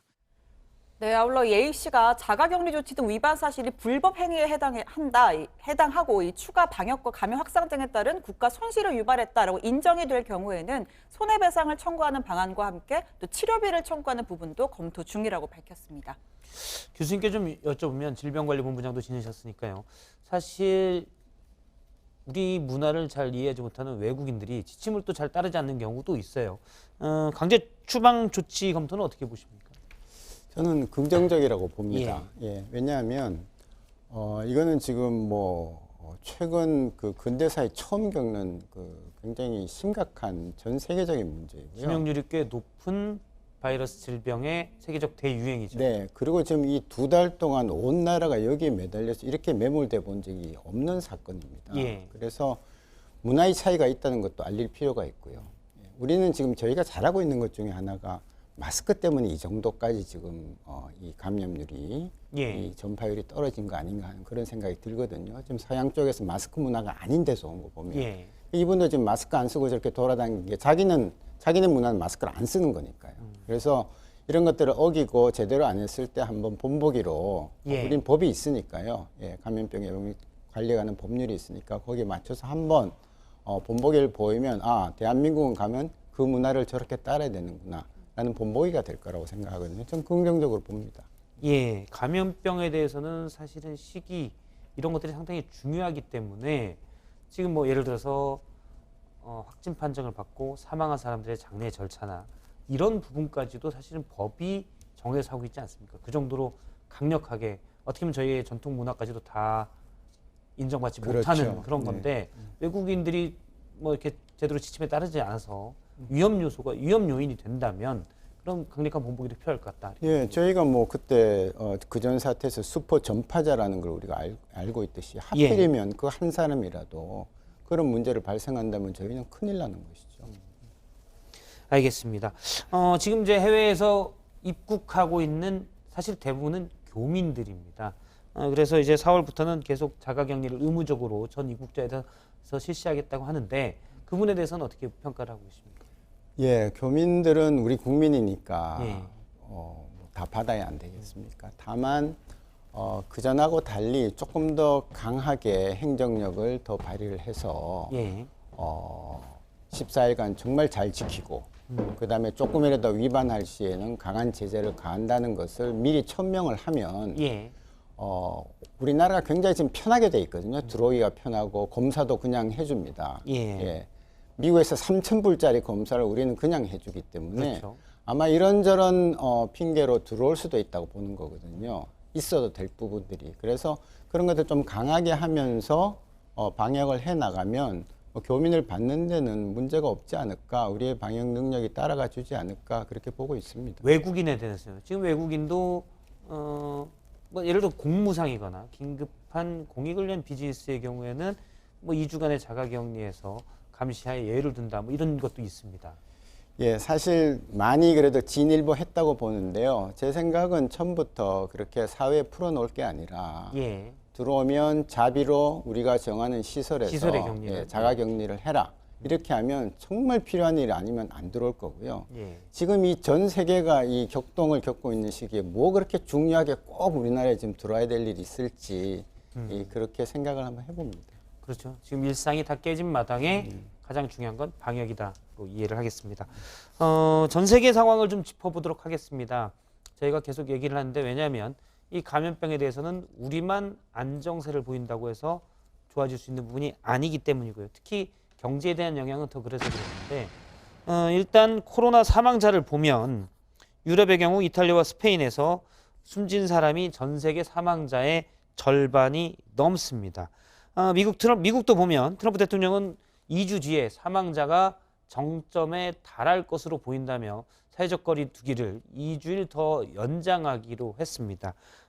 어떻게 보면 과거에 우리가 선진국으로 알고 있던 나라에서 코로나에 대응도 잘 안 되고 확진자, 사망자도 많고 있는데요. 이 상황을 최종혁 반장이 정리해봤습니다. 네, 전 세계에서 가장 많은 확진자가 나온 국가 미국입니다. 자, 14만 명을 넘어섰는데요. 그러나 지금부터가 시작이라는 예측이 백악관 내에서 나왔습니다. 백악관 코로나19 대응팀 일원으로 미국 내 감염병 최고 권위자의 주장입니다. I mean, looking at what we're seeing now, you know, I would say between 100 and 200,000 cases, but I don't want to be held to that because it's deaths. I mean, we're going to have millions of cases, but I just don't think that we really need to make a projection when it's such a moving target that you can so easily be wrong and mislead people. 자, 그는 도널드 트럼프 대통령이 경제 활동을 정상화하기 위해 사회적 거리두기, 정확하게는 물리적 거리두기 지침을 완화하겠다라는 가능성을 내비치자 그랬다가는 더 큰 문제가 벌어질 것이라며 반대의 목소리를 냈습니다. Because if you release the restrictions before you have a good eyeball on what's going on there, you're going to get in trouble. 네, 앞서 트럼프 대통령은 부활절, 그러니까 4월 12일까지는 코로나19 사태를 극복하고 경제활동을 정상화하겠다며 자신감을 내비쳤었죠. 그러나 미국 내 상황이 심각해지자 이 자신이 지나치게 낙관적이었다는 걸 시인한 듯 이를 연장하기로 했습니다. The modeling estimates that the peak in death rate is likely to hit in 2 weeks. Therefore, we will be extending our guidelines to April 30th to slow the spread. 자, 그리고 미국 다음으로 확진자가 많은 국가 이탈리아입니다. 10만 명에 육박했는데요. 무엇보다 치명률이 11%가 넘는 등 10,000명이 넘게 숨졌습니다. 특히 코로나19 확산이 북부 지역에 집중이 되면서 의료 시스템은 이미 마비가 됐고 시신도 감당할 수가 없는 지경에 이르렀습니다. 북부 지역의 작은 도시 세리아테에 있는 한 가톨릭 교회입니다. 보시는 것처럼 이 관이 셀 수 없을 정도로 줄지어 놓여 있습니다. 그러다 보니까 장례도 단체로 이렇게 치를 수밖에 없는 상황인데요. 자, 이렇게 장례를 마친 시신 보시는 것처럼 군용 트럭에 옮겨지고 있습니다. 해당 지역의 묘지는 이미 포화 상태이기 때문에 시신을 그 지역에서 처리할 수 없어 다른 지역으로 옮겨야 하기 때문입니다. È stato detto che le bare non sapevano più dove metterle. E cosa ancora più tragica è che questi defunti venivano messi così nudi, da soli.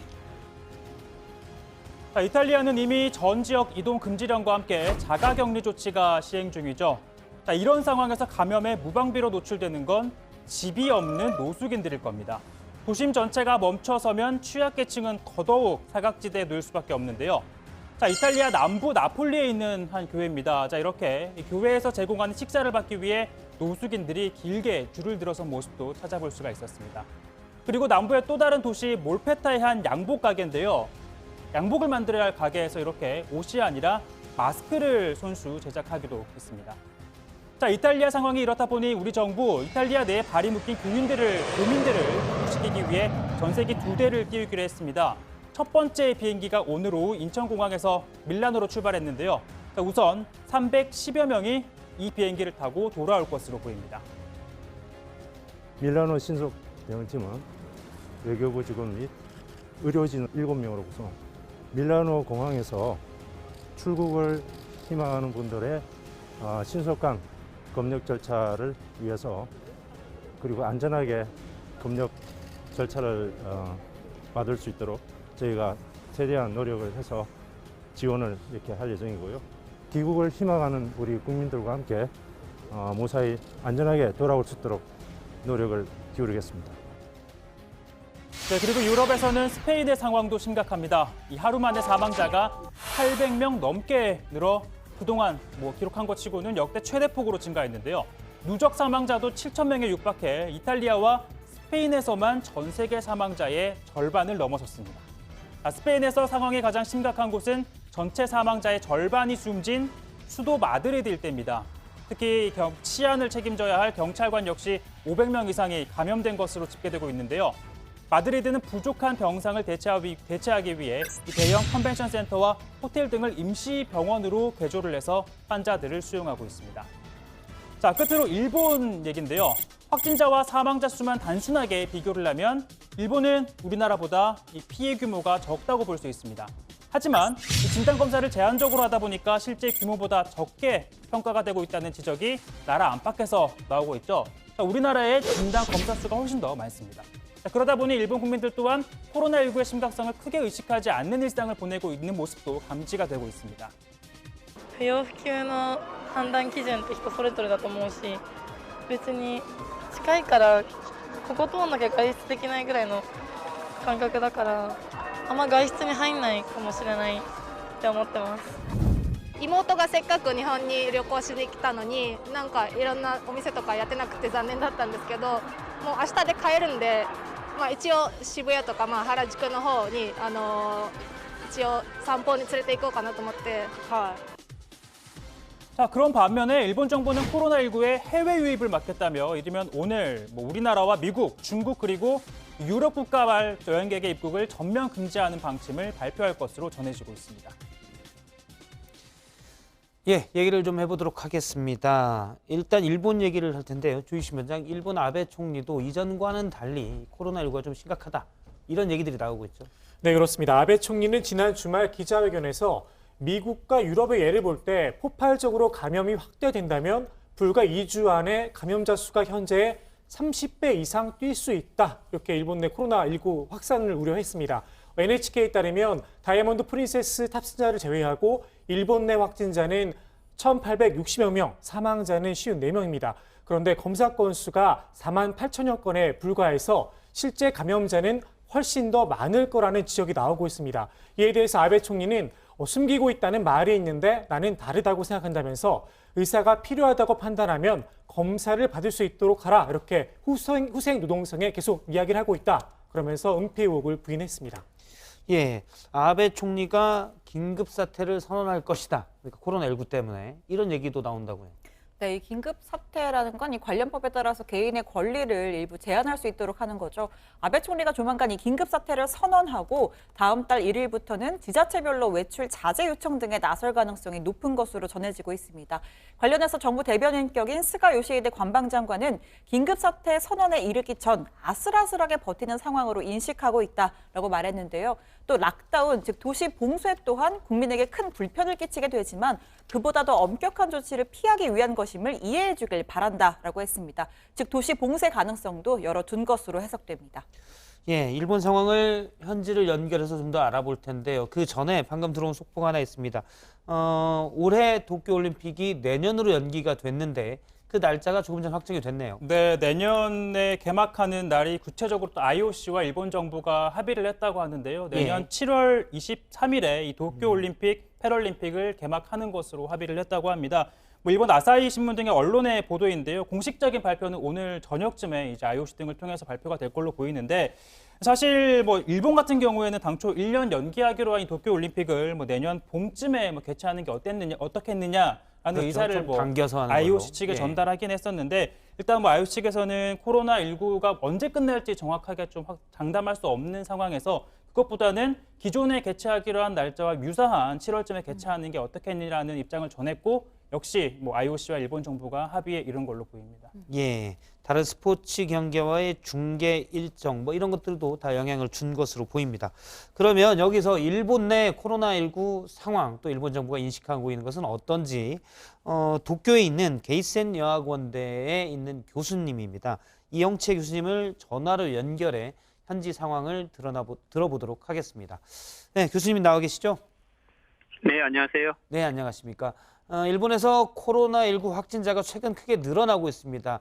유명한 개그맨으로 들었는데요. 시무라켄 씨가 사망했다는 소식까지 나오고 있고요. 최근 일주일 사이에 일본 내 분위기가 많이 달라졌다고요. 네, 이번 주에 들어서 이 도쿄 도내 병원과 그리고 치바현이라는 곳에 이 장애자 복지시설에서 약 70명에서 80명 대량 확진자가 각각 발생을 했고요. 예. 네, 말씀하신 것처럼 오늘 일본 연예계 대부이자 이 국민 배우로 불리는 시마무라 켄 씨가 사망 소식이 오전에 생방송 중에 알려졌습니다. 아, 예. 이것이 일본 전역에 충격을 주었고요. 그것 영향도 있어서 사회적 분위기도 급격하게 코로나의 위기감이 고조되고 있는 분위기로 좀 바뀌고 있습니다. 아, 그렇군요. 최근 확진자 숫자가 도쿄에서도 발표되는 숫자를 보면 상당히 빠르게 늘고 있는 모습입니다. 그러면 정부는 뭐라고 합니까? 이전에 벚꽃놀이를 좀 자제해달라. 지난 주말 이후에 나왔던 얘기를 들은 바가 있는데 최근에 긴장하는 강도가 좀 더 커졌습니까? 네, 2주 전에 연휴 기간에는 벚꽃 구경에 많은 인파가 몰려서 국내적으로 많은 비판이 있었는데요. 예. 지난 주말도 벚꽃 시즌이긴 했는데 제가 다녀보아도 이전에 비하면 사람들이 많이 보이지는 않았던 것 같습니다. 그리고 지난주에 고이케 도지사의 도쿄 봉쇄 발언이라든지 아베 수상의 이 긴급사태 선언이 임박했다는 이 기자회견을 통해서 긴장감이 고조되고 있고요. 사회적 거리 두기에 대한 인식은 올림픽 연기 이후에 좀 사회적으로 많이 확대되고 있는 것을 느낄 수 있습니다. 예를 들어서 강제적인 조치들도 있습니까? 예, 아직 일본 법률상으로는 이 강제 조치는 할 수가 없기 때문에 그렇군요. 도쿄 도지사나 일본 정부에서의 조언의 형태로 이루어지고 있고 그렇지만 미디어 등의 여러 가지 사회적인 압박은 많이 있는 것 같습니다.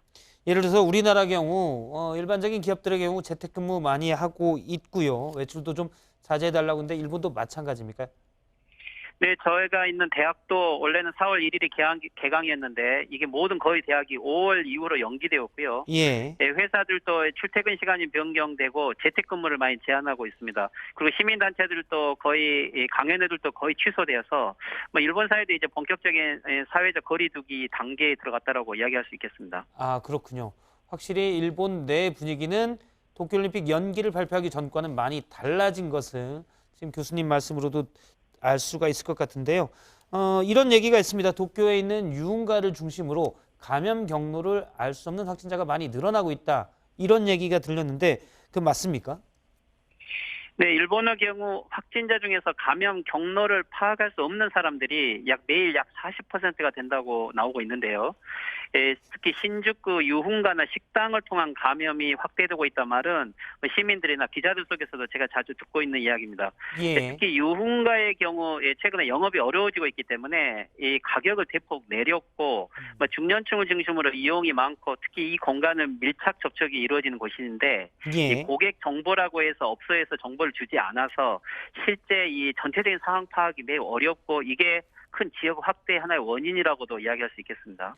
사실 우리나라의 경우는 집단 감염이 많았고요. 그러다 집단 감염이 사실은 다수가 한꺼번에 감염이 되는 건 있지만 역학조사상으로는 경로 파악하기가 있고 쉽고 격리가 용이했었는데 일본의 경우는 좀 상황이 많이 다르군요. 어디서 걸렸는지 모르는 사람들이 꽤 나오고 있는 거군요. 네, 일본은 실제 개개인들의 이 경로를 제대로 찾아보기 어려운데 현재 각 지방 자치단체별로 이동 경로 공개 기준이 다 다르고요. 대부분 확진자의 성별과 단체만 나오고 그 개인의 정보를 찾아보려고 하면은 거의 찾기가 어렵습니다. 그리고 또한 일본의 문화이기도 한데 이 자기 단체나 개인이 코로나가 발생하면 이 사회에 피해를 끼친다는 이유로 숨기기도 하고 또 이것을 공개적으로 밝히지 않기 때문에 이러한 사회적 문화도 이 정보를 역추적하기 어려운 것 같습니다. 그렇군요. 미국과 독일 이런 등등에서 각 정부가 얘기한 걸 보면 우리나라처럼 경로 조사를 확실히 해서 격리하지 않으면 코로나19 확진을 잘 막을 수가 없다라는 미국과 유럽의 전문가들의 얘기가 있었는데 일본은 그렇게 할 수가 없는 상황이군요. 일본은 지금 현재 아베 수상이 약 매일 8,000명 정도의 검사는 가능한 수준이라 계속 이야기는 하지만 오늘자 30일자로 현재 후생 노동성이 발표한 통계를 보면 28,000명 정도밖에 검사를 받지 못했고요. 그리고 검사를 받으려고 해도 38도 이상이 4일간 지속되거나 꼭 확진자와 밀착 접촉이 있어야만 검사를 받을 수 있도록 하는 등 아직도 이 병원을 전전하면서 검사를 제대로 받지 못하고 있기 때문에 이 격리가 잘 안 되어서 지역 감염은 훨씬 더 폭이 높다고 생각할 수 있겠습니다. 지금도 그러면 정부와 또 일본 시민들이 이 코로나19에 대한 경각심은 높아졌다라고 앞서 제가 얘기를 들었는데 그런데도 지금도 검사는 소극적으로 이루어지고 있습니까? 네, 일본 사회에서는 의료 붕괴를 막아야 된다라는 논리로 그렇게 주장을 하는데 실제로 어떻게 보면 검사를 많이 줄이고 또는 사망자 통계도 폐렴 환자들에 대해서는 24시간 이내에 화장을 하라는 이런 내부 지침을 밝혔다고 하는데 실질적으로 이 검사 숫자가 적기 때문에 그만큼 일본 전체의 이 혐의 감염 상황을 파악하기는 쉽지 않은 것 같고요. 그래서 그런지 오늘 실제 일본 의사협회가 현재 일본은 의료 붕괴가 일어나기 직전이기 때문에 긴급 사태를 선언해달라고 우리가 요청하는 것을 보면 일본 정부가 밝히고 있는 상황과 의료진이 느끼고 있는 상황과는 많은 갭이 있는 것 같습니다. 알겠습니다. 마지막으로 이거 하나 좀 여쭤볼게요. 우리나라의 이 코로나19에 대한 대응 방식에 대해서 일본 현재 평가는 어떻습니까? 최근에 미국이나 유럽에서 이 한국 모델에 대한 긍정적인 평가가 나오면서 일본 미디어도 이 한국의 생활 치료센터라든지 격리 시스템에 대해서 긍정적인 보도가 많이 나오고요. 하지만 일본 미디어들이 한국의 사례를 보도하면서 일본도 이제 공항 강화 대책이 아닌 지역 감염을 폭넓게 검사해야 한다는 이런 것들을 강조하면서 오히려 일본 정부에 대한 좀 압력을 가하는 것 같습니다. 그 오늘 사망한 이 시무라 켄 씨 같은 경우 입원해서 일주일 만에 사망했는데 예. 만약에 초기 진단이 빨랐으면 좀 상황이 달라졌지 않았을 거라는 여론도 있어서 이 아베 수상에게는 현재 지금 코로나 대책이 큰 부담이 될 것 같은 이런 느낌을 받습니다. 알겠습니다. 여기까지 말씀 듣도록 하겠습니다. 이영채 교수님이었습니다. 말씀 고맙습니다. 네, 수고하십시오. 네. 네. 좀 얘기를 들어보겠습니다. 일본이 사실은 해외에서 볼 때도 미스테리였습니다. 인구도 많고 고령자도 많은데 왜 이렇게 확진자도 적고 사망자도 적은지였는데 이제서야 정부가 경각심을 갖고 있는 것 같아요. 아마도 뭔가 내부적으로는 사인이 왔을 겁니다. 예를 거의 들면요? 낭떠러지 그 검사는 안 했지만 의심 환자가 계속 발생하고 있다는 거죠. 예, 그래서 아마 의사들은 솔직하니까 계속 경고를 주고 있을 겁니다. 정부에다가. 지금 검사 건수가 우리나라에 한 12분의 1밖에 되지 않잖아요. 인구는 우리보다 뭐 2배가 넘는데. 그렇죠. 그래서 아마 그 사인이 왔기 때문에 일본 정부에서 우리 거의 낭떠러지에 온 것 같다라는 이런 얘기가 나오는 거 보면 아마 대도시를 중심으로 오사카나 도쿄 같은 데를 중심으로 아마 한 번쯤은 집단 감염이 발생할 가능성이 높지 않나 그렇게 보입니다. 앞서 이영채 교수님 얘기를 들어보면 경로를 알 수 없는 확진자들이 많다라고 한 건 이미 지역사회 일부에 많은 확진자들이 있을 수 있다 이렇게 볼 수도 있습니까? 그렇죠. 예, 다만 일본인들의 이제 습성상 좀 개인주의적이 강하고 조금 더 위생이 좀 더 다른 나라에 비해서 높고 한 것 때문에 지금 갑자기 폭발적으로 나지만 않을 뿐이지 지역사회에 꽤 들어가 있지 않나 하는 그런 의심이 드는 것입니다. 예. 알겠습니다.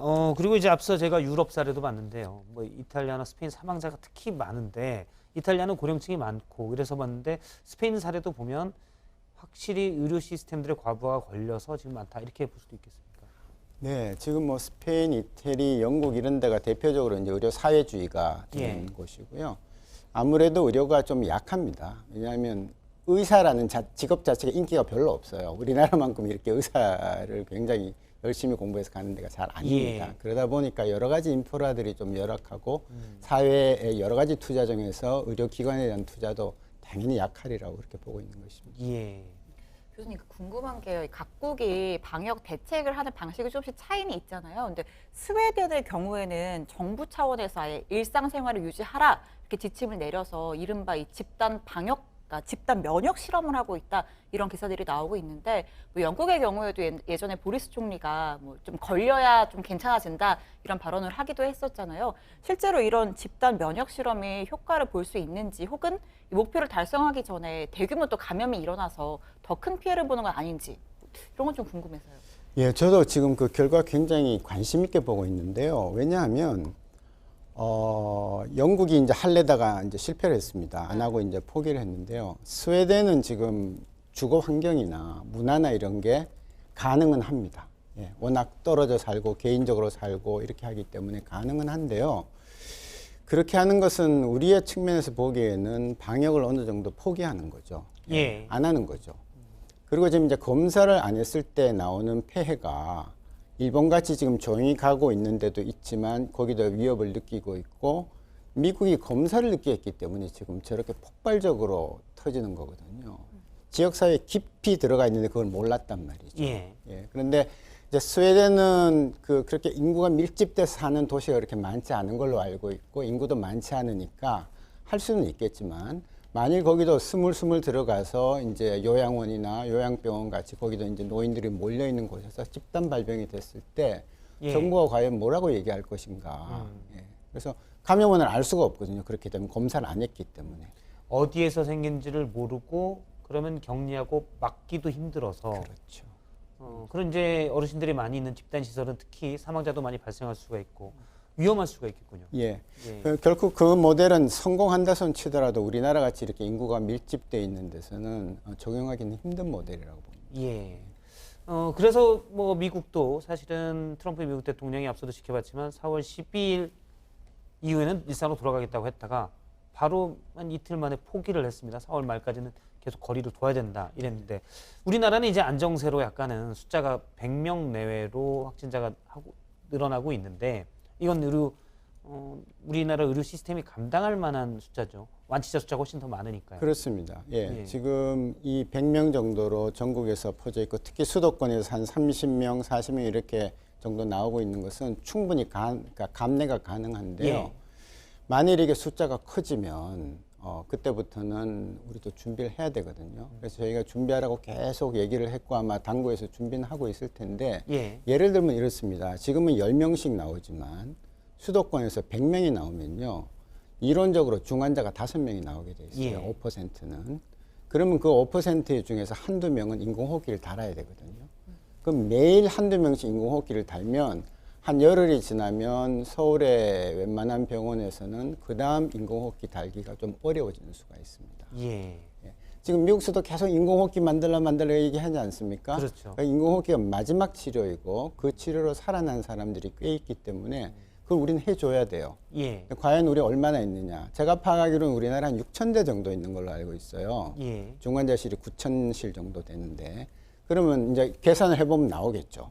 예. 그래서 대구에서 벌써 인공호흡기 부족으로 인해서 딴 지방으로 보냈었기 때문에 예. 그 숫자를 대입을 하면 수도권에서, 서울에서, 인천에서, 경기도에서 어느 정도 준비를 하고 있어야 어느 환자가 얼마나 환자가 나오면 인공호흡기가 몇 대가 필요하다는 게 어느 정도 숫자가 나올 겁니다. 철저히 준비를 해야죠.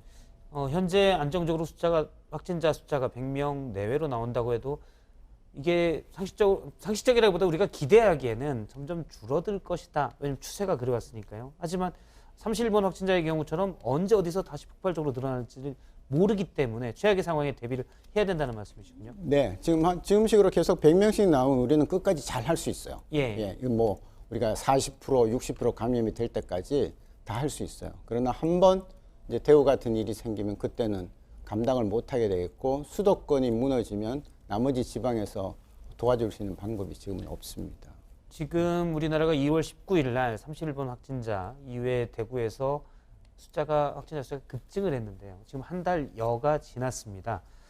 이 상황에서 사실 많은 취약계층 또 자영업 하시는 분들이 얘기하는 건 병 걸려 죽기보다 굶어 죽겠다 이런 얘기가 나오거든요. 사실 그래서 이렇게 거리두기를 뭐 그 안에 사인이 말씀하신 대로 계약이 될 텐데 언제까지 이 거리두기와 우리가 일상으로 회귀되는 게 안 되냐. 이거는 경제와 맞닿아 있는 거기 때문에요. 어떻게 보십니까?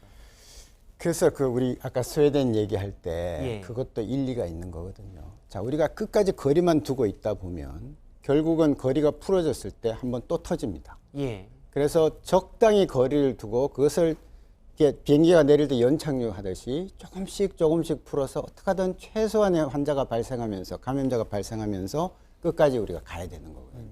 이론적으로 60% 뭐 70%까지 감염될 때까지. 예. 그래서 이제는 그 논의를 해야 되고요. 지금 계약을 늦춘다고 또 얘기를 하는데 언제까지 늦출 겁니까? 도대체 수업 안 할 겁니까? 예를 들어서 올 11월에라고 코로나 위험성이 없다라고 자신할 수 없는 거잖아요. 그렇습니다. 예, 그렇습니다. 그래서 계약을 정말 미루겠다면 일부는 계약을 한번 해봐야 됩니다. 예. 안전한 지역 위주로. 예를 들어서 지금 환자가 굉장히 많은 대구 지역은 계약하면 좀 위험하겠죠. 예. 당연히. 그러나 가장 안전한 지역부터 한번 해볼 수 있는 겁니다. 추가 확진자가 적었던 지역들. 예, 그런 식으로 해서 자체적으로 실험도 하면서 이렇게 해나가는 것이 저는 훨씬 더 합리적일 거다. 그렇게 보고 있습니다. 예, 알겠습니다. 이 사례도 하나 보도록 하겠습니다. 사실은 미국이 코로나가 종식돼야 다 종식될 거라는 얘기를 많이 하고 있는데요. 미국에서 약점이 나온 사건인데요. 의료보험이 없다는 이유로 긴급 치료를 거부당해 17살짜리 고등학생이 숨졌었는데 일단 한국계로 밝혀졌다고요? 예, 그렇습니다. 지난 24일에 로스앤젤레스 카운티 보건당국이 코로나19로 사망한 환자가 나왔는데 첫 번째 10대 환자가 나왔다 이렇게 발표를 했습니다. 그리고 난 뒤에 뉴욕포스트가 이런 보도를 했습니다. LA 랭커스터 지역의 10대 환자가 보험이 없다는 이유로 병원 긴급진료시설에서 쫓겨난 뒤 끝내 사망했다. 이후에 그 렉스 페리스 랭커스터 시장이 유튜브에 이런 영상을 올렸습니다. 이 소년이 응급치료시설에 갔지만 보험이 없다는 이유로 치료해주지 않았다. 이렇게 폭로 영상을 올린 겁니다. 직접 들어보시죠. He had gone to an urgent care for an HMO. He didn't have insurance, so they did not treat him and sent him to AV Hospital. En route to AV Hospital, he went into cardiac arrest. When he got to AV Hospital, They were able to revive him and keep him alive for about 6 hours. But by the time he got there, it was too late. 네, 해당 소년의 이름은 윌리엄 황인데요. 영국 언론 등에 따르면 그의 공식 사망 기록에 한국계라고 표기가 되어 있다고 합니다.